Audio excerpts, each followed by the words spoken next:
We've got it. Okay, things are moving. So just you know, just for clarity, it's called a removal and disposal process policy, and we've really just distinctively separated these two concepts out.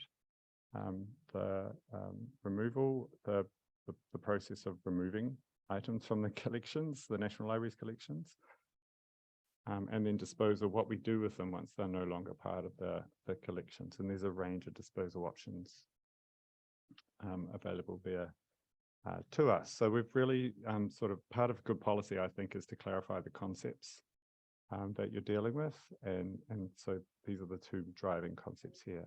We did something similar with our use and reuse policy, the National Library. We really clearly separated access from use and reuse, and that was quite a fundamental and conceptual shift and enabled us to drive a bit deeper into these concepts without confusing them.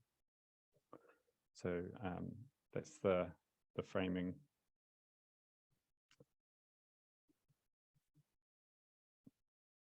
The legislative context is important.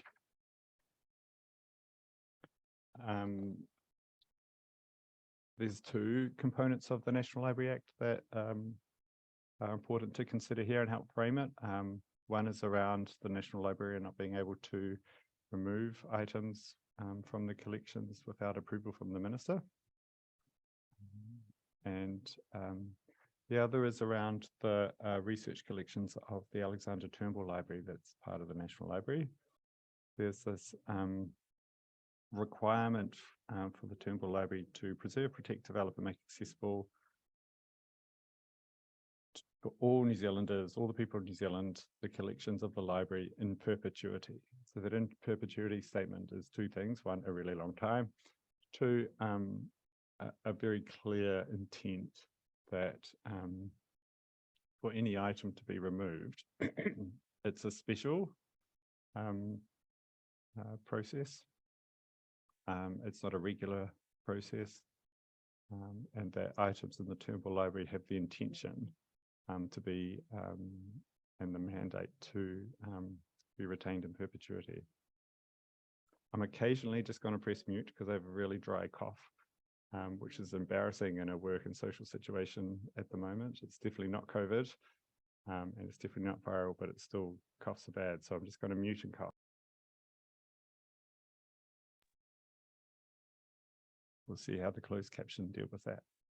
So that's the legislative context that we're sort of operating in. And there's a whole lot of other legislative contexts around collections that have policy supporting them, but that remove Section 9.3 of the Act does not at the moment. So this is what we're trying to address here. Oops. So why are we doing this? There's several reasons. I talked about that second bullet point just earlier around a range of collection provisions, preserve, protect, access collections, protection collections, preservation collections, acquisition sort of policies, etc. All of that which is governed by the Act, we have policy for, but we don't under that remove component. But also the need for, I mean, the main driver is around a need for consistency for all the different sort of circumstances where items are removed from the National Library collections, including the Turnbull collections. So while public interest in the National Library's recent mahi around the overseas published collection has contributed to as a driver for the new policy, the main reason really is about good collection management practice and consistent decision-making across the range of contexts in which items may be removed from the collection and disposed of. And there are a range of circumstances, you know, from very specific items that may relate to an individual's privacy. There might be a legal reason that the library didn't have a requirement to acquire it in the first place. And also there's in addition, there's it's just good practice to ensure that collections that are acquired for a short-term utility purpose or a fixed-term utility purpose are not retained for longer than they need to be, and it's assessed as to whether or not they've taken on any additional value or purpose during that time. So we have 3 collections, the research collections, primarily the Turnbull Library, the general collections, the second copy of legal deposit, overseas published collections, and other items that are part of the library system in terms of support for interloan, etc., and schools. The school collection already has a functioning policy, but the general collections and the research collections do not. So again, just an opportunity to provide consistency.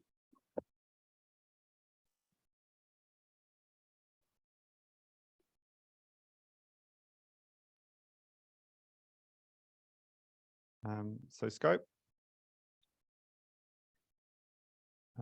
As I said, the general and research collections of the National Library, and so that includes the Turnbull Library, and all digital and physical items that have been accepted into the collections. Outer scopes, our schools collection, which has its own policy. What we call working tools in the library, and that's what we purchase in order to support the work of our staff. And some of those collections have grown quite significantly through time, but they're not fundamentally a part of the library collections. And then out of scope are any items stored by the National Library that have not been accepted into the collections. And that's mainly things that what we call waiting appraisal. So they haven't gone through that formal process of being accessioned or acquired. And also items that are on loan to the library, where the library provides a storage and access service, but the collections aren't formally acquired as part of the library, therefore the Crown's collection. They still retain ownership with the donating organisation. So in those cases, they're out of scope for this collection policy. A bit of process. We have an internal working group with our key sort of subject matter experts. We have an external working group, advisory group, sorry, with representatives from many of the acronyms. New Zealand Historical Association, Professional Historians Association, Te Raupa Whakahau, LIANZA, and Elaine, if you're on the call. Elaine Sides from Christchurch Libraries. It's just gone dark in here. I'll just keep going because it's on a motion sensor and I'm being still. So Elaine is the representative from LIANZA, Consul, Council of New Zealand University Libraries, and Auckland Museum as well. So their real role is just to check for fit for purpose and provide an external perspective and give us advice on which stakeholders to engage with during the process we're going on at the moment. Obviously, the leadership team of the library are really interested in this. Our staff internal to the library have had some presentations and input opportunity. And at the moment, we're in this process of public engagement and feedback, and I'll talk a bit more about that in a minute. So that's policy development, and then once we get that engagement, we'll look at that, analyze it, take it back to our various working groups and advisory groups, and develop the policy from there. Bit of a timeline for you. We'll consider the feedback next month, and we'll look to confirm it sometime in mid-June, depending on the amount of feedback received. We will,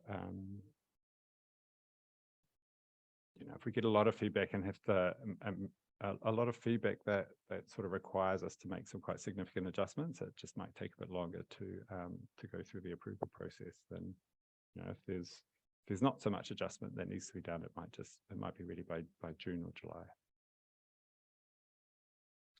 So this is the bit where we talk about the actual policy, and I'm just going to put my headphones down, go and wave at the motion sensor, and lighten myself up a little bit more. Thanks.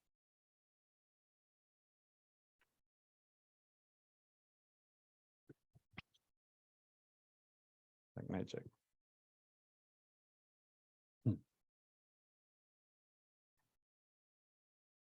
So first off, we were trying to figure out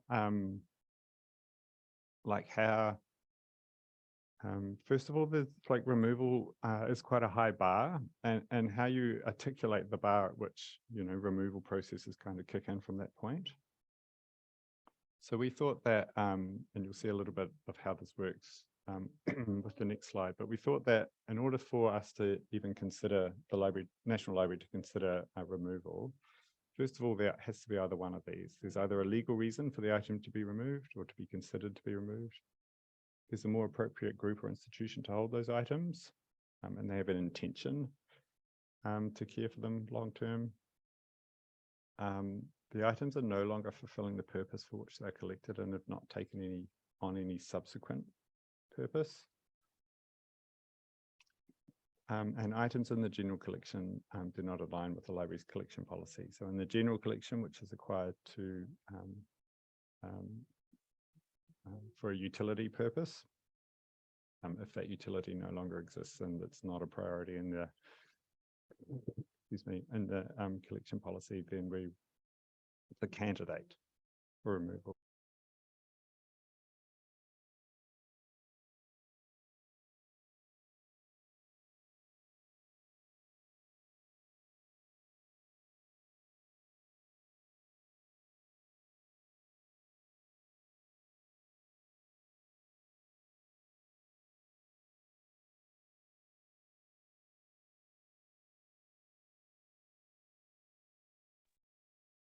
My luck that I get a dry cough just when I have to do a whole lot of talking out of an engagement process.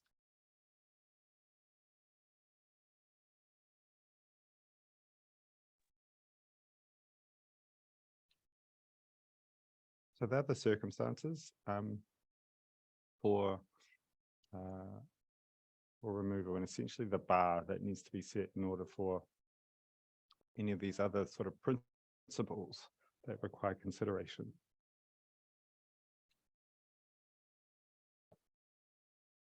So all of the library's main policies are principles based. And what that means is these principles essentially guide the decision making, and there's templates that sit underneath this. But they all have to be addressed in some way, even if it's acknowledging the fact that a principle doesn't specifically apply in a certain situation. But they all need to be addressed as part of the process and the decision making analysis and documentation. So at least one circumstance for removal that I mentioned earlier needs to be met in order for it to be a candidate. We're consistent with New Zealand law. Before a recommendation is made for removal, an assessment will be made about impacts for ongoing information and cultural needs of New Zealanders. So that is a real requirement on some quite hard analysis and quite extensive analysis and documentation. We want to make sure that we've understood the relationships some collection items may have with others. So yeah, looking at any one thing in isolation may provide a particular skewed view of the value of an item. Removal is final and not contingent on specific conditions. And this is essentially a protection that the National Library wanted to put in place, that we weren't using the policy in the future to potentially remove items from the collection, handing them over to another institution with a whole lot of conditions with it. And if those conditions aren't met, then they can come back to the library. We didn't think that was good practice, and that created particular risks to good collection management. So we wanted to ensure that we weren't using this policy to embark on a process that removed and then created a whole lot of conditions that was quite difficult to manage through time. And that storage costs are not the primary driver. They're always a consideration with any collection management decision, but they're not the primary driver for removal.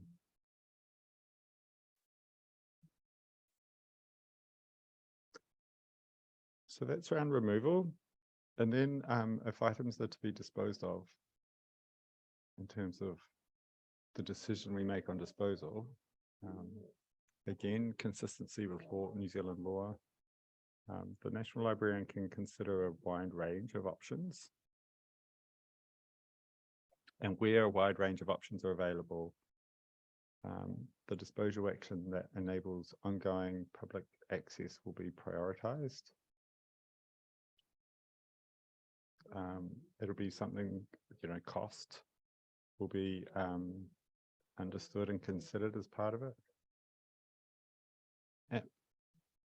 However, if a transfer to another party was agreed as part of a removal decision, then this is just a principle just to let stakeholders know that that's what we will do. The context here is mostly thinking about repatriation to a range of communities, and repatriation discussions are live in the library at the moment, as I'm sure they are with a lot of organisations that hold documentary heritage. So, while the other principles are like, there may be circumstances where collection items no longer meet, especially in the general collections of the library, no longer meet its purpose. Therefore, we consider a range of options. There may be some circumstances where we would only remove it if it goes to a particular community, particular person, particular farmer, etc.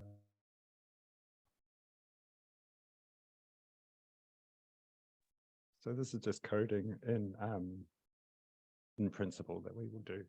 We will do that.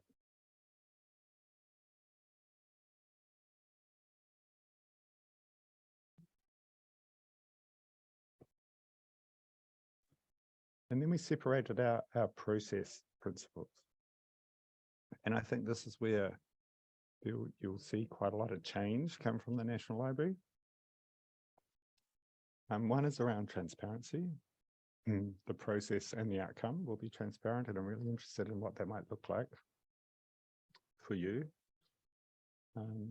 Real emphasis on relationships with 13 and 14, and we've separated out the relationships to the people who have a significant connection to the collection items, and also other interest groups.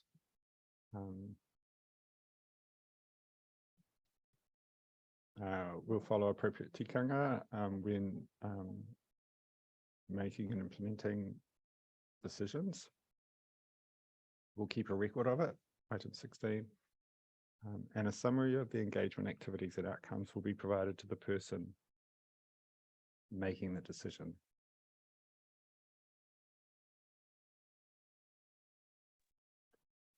This last one, the external advisory group in fact, they were all really interested in these process principles.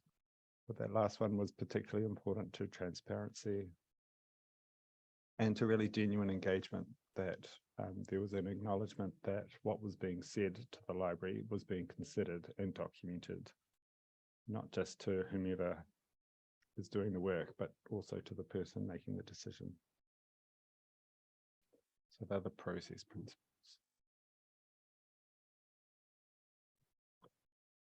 How can you have your say? We'd love to hear from you. We've got a 6-week engagement process. There's documentation about the policy on the National Library website. There's a small survey and set of questions for you to answer, but there's also free text box for you to provide anything else in terms of feedback on the policy or the process. And there's also an opportunity to opt in to some updates that we send about the policy development and its outcomes in our policy at DIA. So there's options there, and that's all available on the website as well.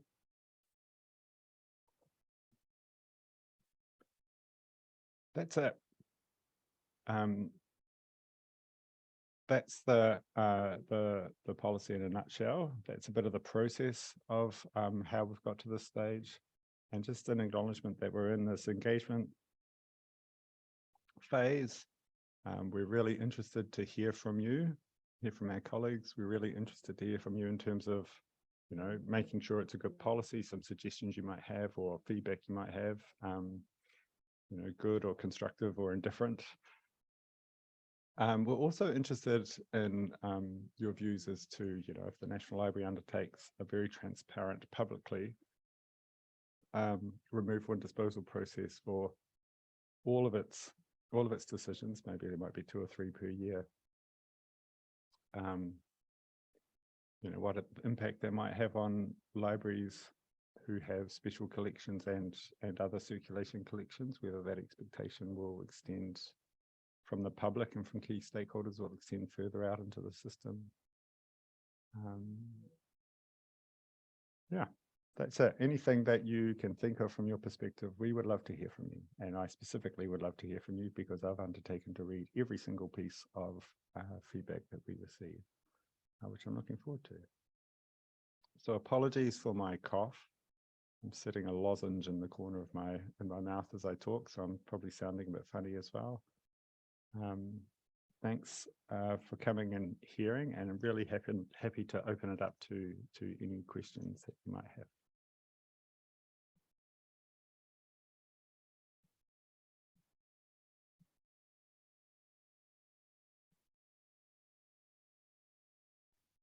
There was one question from Nicholas Sparks, but I think it just came to me directly. It says, why did National Library choose to use the term removal rather than other terms commonly used in the profession, such as deaccession, deselection?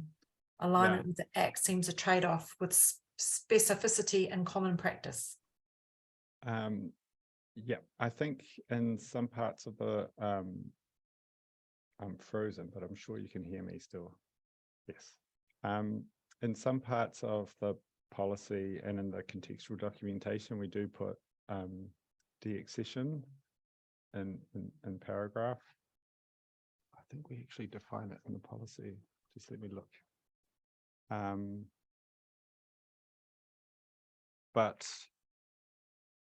Yes, in the definitions of the policy, we do say this is the term used by Te Puna Mātauranga Aotearoa Act 2003. In collection management practice, other terms like deaccession, kia ora Dale, who just brought me a glass of water. Other terms like deaccession, deselection, withdrawal, or weeding are also used to describe the same or closely related concepts. So it's a good question. We get it a lot. We've really hard aligned it to our Act. Mostly because that's the mandate we have, and that's the specific power relating to the minister. And the minister has that power exclusively. And this is a policy and a suite of processes that support the decision-making that will go up to the minister.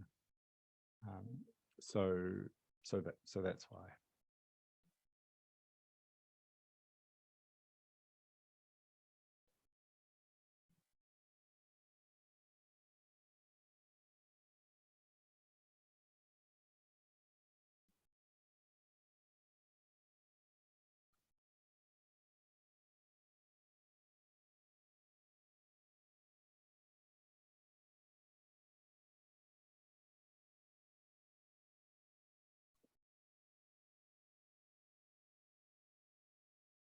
No other questions? I will say that if you do have any sort of other questions that you think of after this, then please feel free to make contact with me. And I see some questions coming into the chat now. Thank you. But the offer stands. If you have any clarification points, or if you're considering your feedback and you'd like some additional clarification, then please feel free to contact me. That email policy at DIA can we'll take the question and it will come to me. So some questions from the chat. Before a recommendation for removal is made, an assessment of ongoing information and cultural needs in New Zealanders will be made. What might this assessment look like, and how will it be done? That was a direct message to me from Tim. Thanks, Tim. It kind of depends on what collection we're talking about in terms of how it will be done. But what we are doing is developing a suite of templates that support the policy process and ensure that the right level of analysis has been done. Really it's about purpose and value. So what purpose do these collection items have? What value do they have or not have in relation to that purpose? Has their purpose been met or not met? Has it taken on any additional purpose or value since its original acquisition intent, or since the intent around the original acquisition? So that analysis is very much something that's incumbent on professionals within the library to undertake as part of like good collection management. And it will be done by the person leading the work, and it will be on the myself, the National Librarian, etc., who is reviewing the recommendation that goes to the Minister to ensure that's of appropriate quality.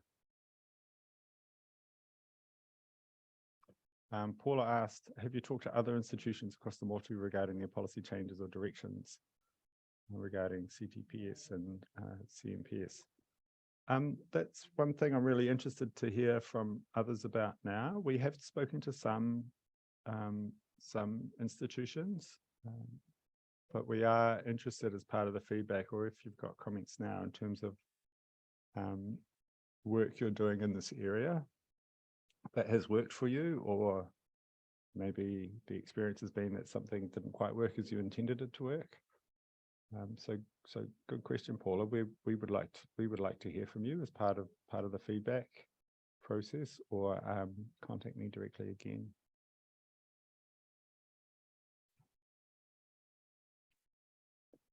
Andrew has asked about feedback from the sections of the public who were so vocal about the disposal of the overseas published collections. As part of the, so we have some of those voices on the advisory group, but as part of the process for this engagement, I'm talking to a range of stakeholders this week, next week, the week after. I will be receiving feedback both in person and via the formal feedback process. To be clear, this isn't a policy specifically about the overseas published collection. Those collections have been removed from, those items have been removed from the National Library's collections, but we're holding the disposal outcome dependent on the outcome of this policy. So this policy is more about everything we do in the general and research collections around removal and disposal. Keith has asked about how will removal decisions be publicised. I'm interested in your views on that, and I think that that principle around transparency, the current intention is that they'll be publicised. You know, there's an intention that's publicised, but whether it's via the website, whether it's via calls for interested groups or individuals to be part of a mail out or an alert when the library is making certain decisions. We're still to work out what that looks like, so I'm interested in your views on that. And then I think it's always good practice to document and publicize decisions around this via the website.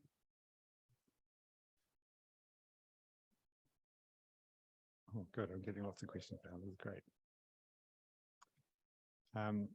Rochelle was asked me to explain a bit further about one of the principles around disposal, which is where a range of viable options are available, disposal actions that enable ongoing public access will be prioritized. I will do that just after I have a good cough, excuse me.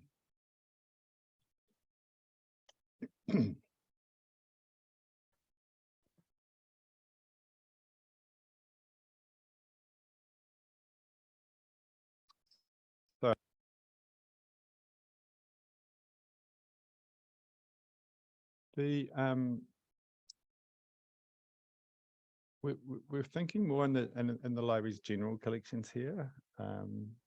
So types of overseas collections.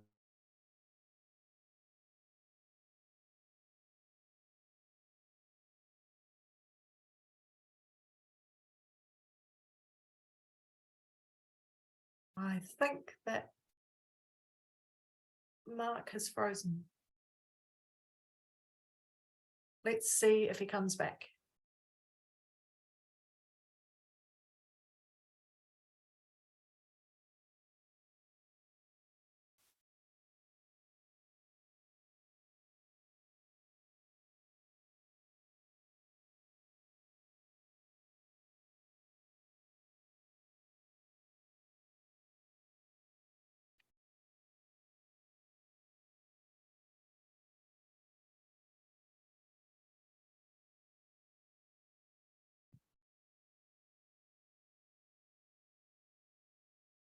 He's just rejoining us now.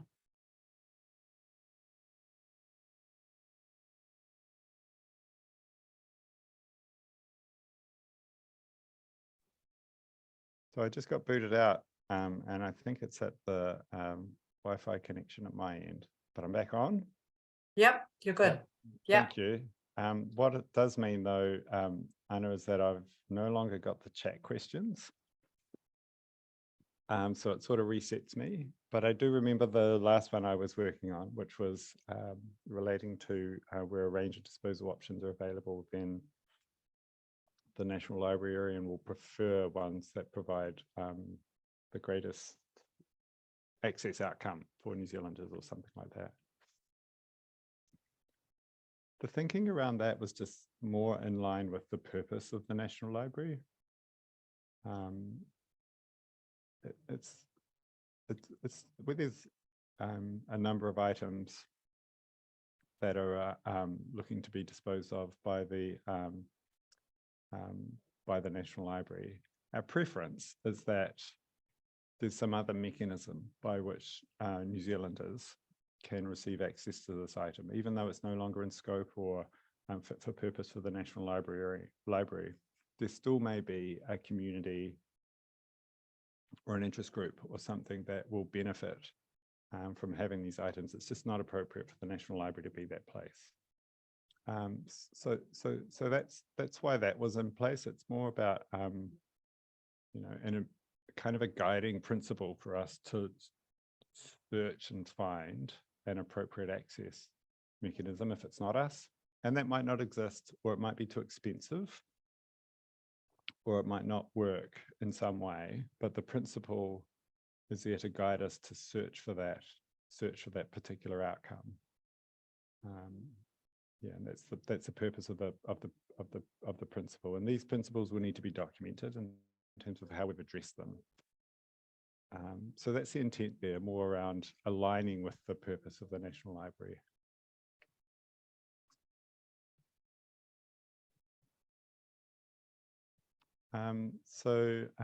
Maddie has asked, who takes charge of this work? Is removal seen as an ongoing priority? Or are you looking for things to remove? Or do you analyze items as situations pop up?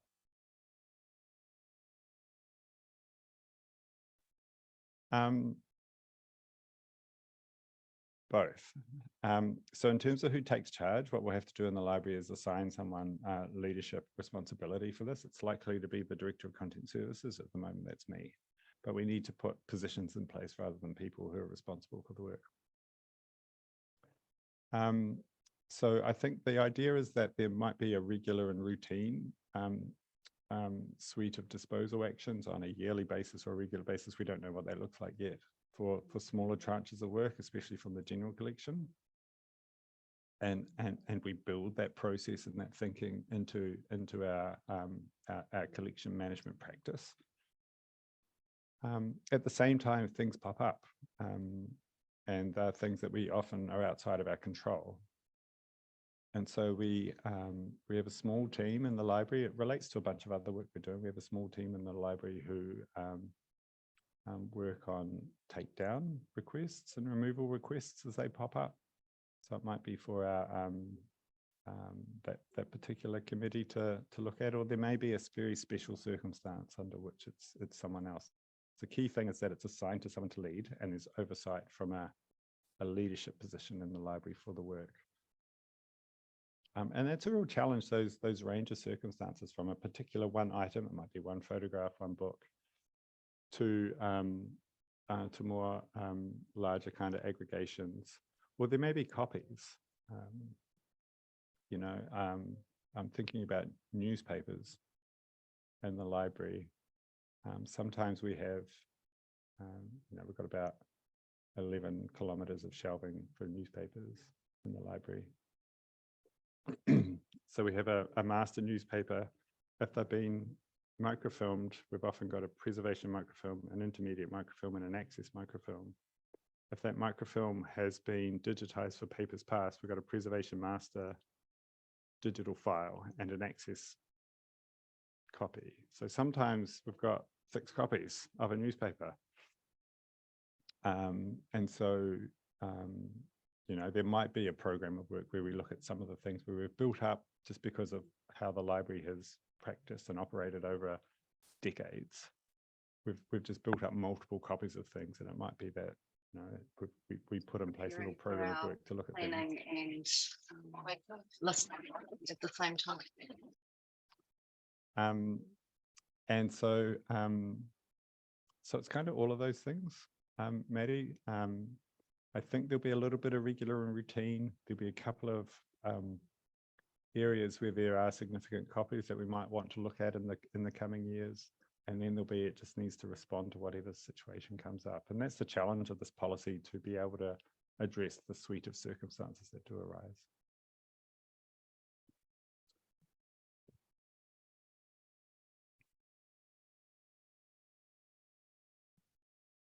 So was it Nicholas who says, removal is a very healthy and important part of collection management, and transparency around decision-making and the underlying rationale is vital. How do you see transparency in the public debate evolving on the back of this new policy? Oh, that's a great question. And I hope it evolves in a way that that reinforces your very first point, that removal is a healthy and important part of collection management. It is a routine and regular thing we do. It is a professional practice. Even in the National Library, which, you know, in the past has been sort of seen or used as a library of last resort, or, you know, other such notions. So I hope the public debate evolves, and it might take some time, years, to highlight the fact that this is an important part of collection management, and that trust develops to enable us to have really constructive conversations, discussions that enable good decision making. That's my hope. I think we'll get there. I'm quite happy with how this is situated at the moment, but I'm interested in this, in all the feedback to see how we sharpen it and ensure that we do get really good engagement going forward. Paul has just said, you talk of New Zealanders in the policy. Can you define what, I've got a little emoji sign behind that, what the NZ means when using this term?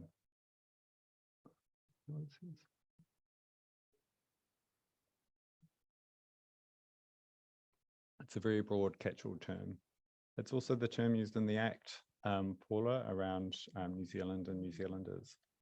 So we, you know, we use it in the broadest terms for those from a New Zealand government perspective who are New Zealanders. I don't really want to define it any more than that, aside from it's a very broad term and inclusive term. And they don't have to reside in New Zealand to be New Zealanders either. We know that we deliver services to New Zealanders around the world. We deliver services to a range of people from around the world who aren't New Zealanders also, but the purpose of the National Library in relation to a lot of its services is for New Zealanders. David said, in assessing whether collection items are meeting their purpose, consideration will be given to the degree to which the purpose is now being met in another way, most obviously through technical change and access method. Yeah, that's a good point, David. I mean, a lot of, you know, a lot of items have been acquired in the past, in decades before even the notion of what the internet was capable of was known. And we have a lot more trust in how those items can be delivered into households, into laptops, onto wherever you are. So that's another part of the consideration around access. The question that was raised earlier. Thanks for that, David.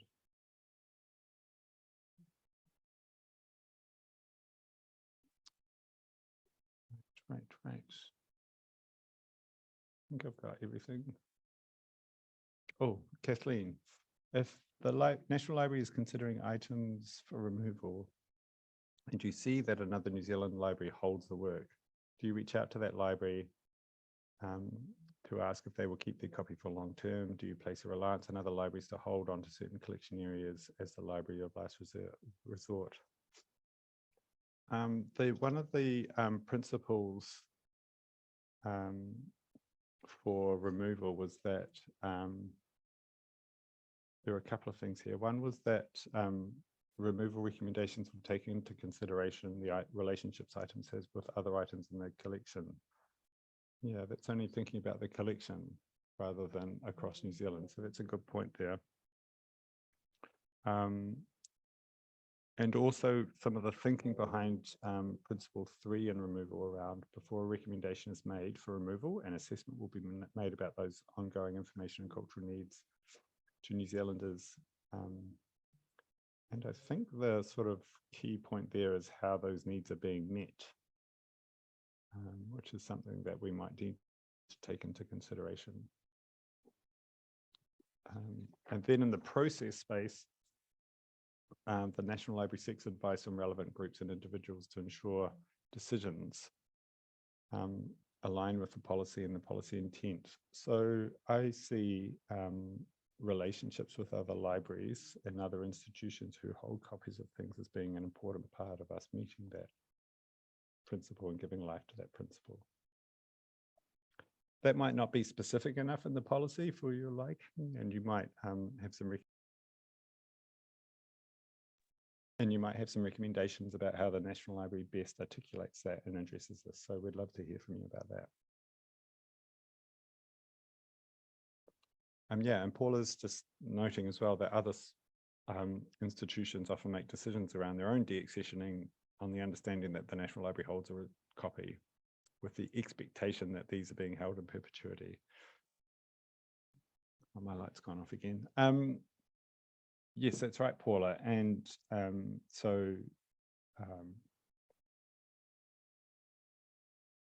the items that are being held in perpetuity are the items of the Alexander Turnbull Library. When it comes to New Zealand and Pacific publications, unless there's a legal reason to remove it, there's no expectation that those items will be removed from the Turnbull collection because they're ongoing, they're fundamental to the core purpose of the National Library.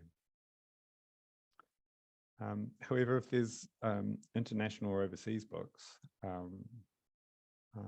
then we recommend that we have conversations, and we're here for those conversations if other institutions are thinking of deaccessioning items from their collections, thinking that the National Library will be able to provide that service on an ongoing basis. The overseas collections, or that are part of our general collections. I'm just going to turn my light on.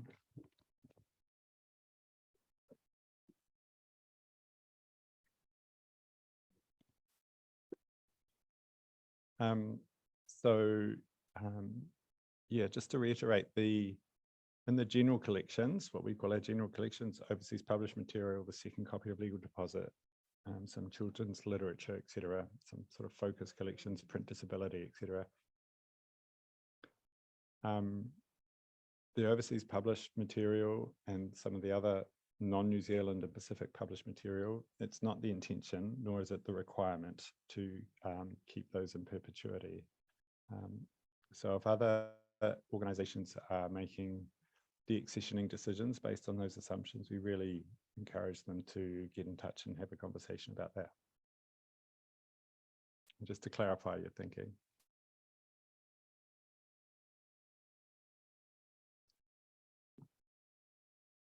There's a comment, being at Turnbull does not make material accessible to the majority of New Zealanders who are not in Wellington and cannot visit. Re others withdrawing on the basis of WN holdings. I don't quite understand that question, I'm afraid. Especially the last bit in brackets. Copies of last resort might not be in New Zealand. Increasingly, we are part of an international system. That's true, David. And it's actually a very clear part of our Act is that the National Library of New Zealand works with other institutions who have similar purposes, including those within the international library community. So there's a real strong mandate for us to collaborate globally there.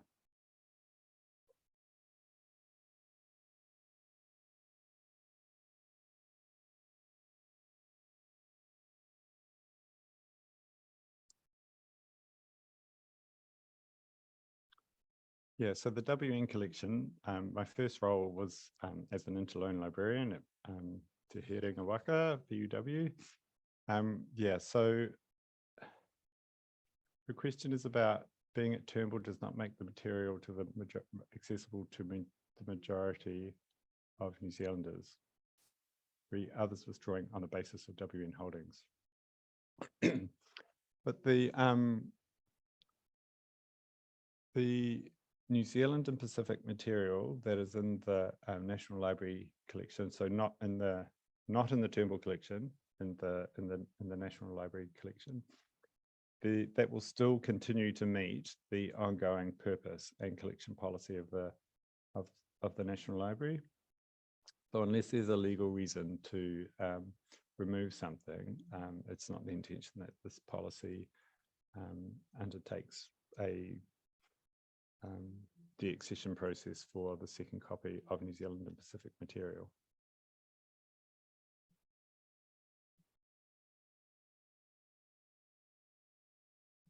But again, if others are thinking of deaccessioning non-New Zealand material, we do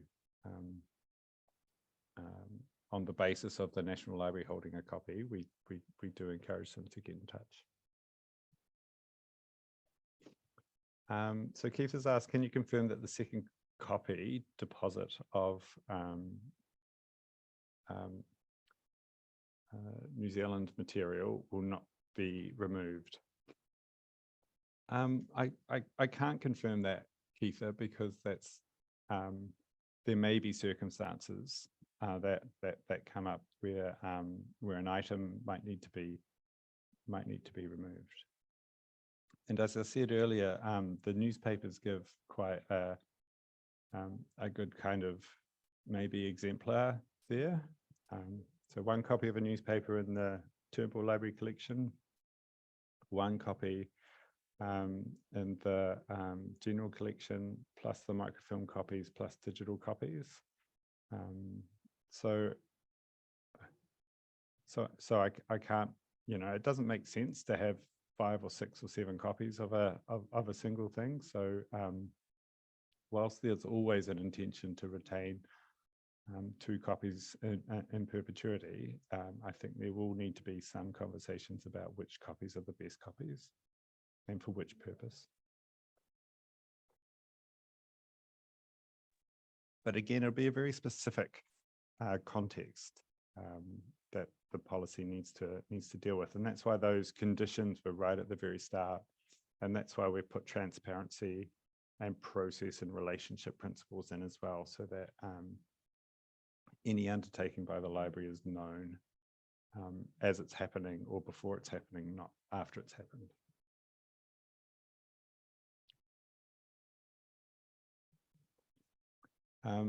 Yes, 883696. I understand you cannot borrow items from the Turnbull collection, but where there are second copies available, as I was talking about, there will you will still be able to borrow second copies of New Zealand material.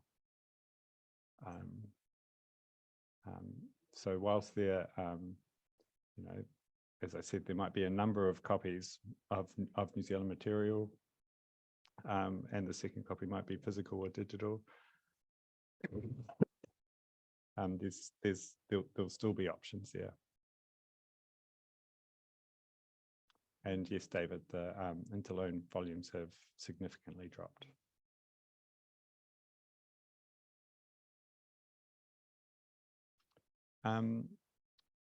So Nicholas has asked if the effect of the policy redefines the role or scope of NLNZ as a general reference library.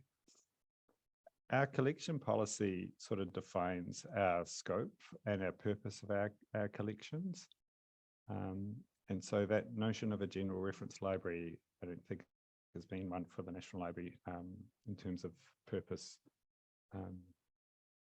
for a little bit now, but it kind of depends on what you mean there, Nicholas. The National Library still acquires material that will be in demand and useful for researchers and the library system. But this notion of everything for everyone, I think if that's what you mean by general reference library, is one that hasn't existed for a while. And it's probably a good point to plug some upcoming work on collection policy, collection development policy that is started at the library, and there'll be some quite enjoyable, robust conversations with a number of stakeholders about that coming up in the middle and second half of the year as well.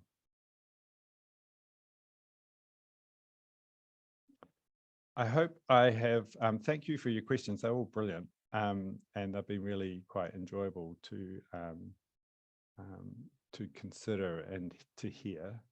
I really hope, I just sort of reinforce that the documentation is on the National Library website, and if you, or your library has, or your institution has something to say in terms of engagement, then really hoping that you send that through to us, and stay tuned for the summary of what we receive to be published, and the outcomes of the policy work as well. Thank you, everyone. I can close with karakia. I have unihia. Unihia ki te uru tapanui, kia wātea, kia mama, ti nāko, ti tinana, ti wairua e te ara takatu. Koiara e rongo whakairea ake ke ronga. Kia tina, huie, tai kie. Thank you, everyone. Really apologize for my cough, some technology problems, and the fact that I went into a darkened room for a little bit of time. So all of that aside, I've really enjoyed the engagement today, and look forward to hearing from some more.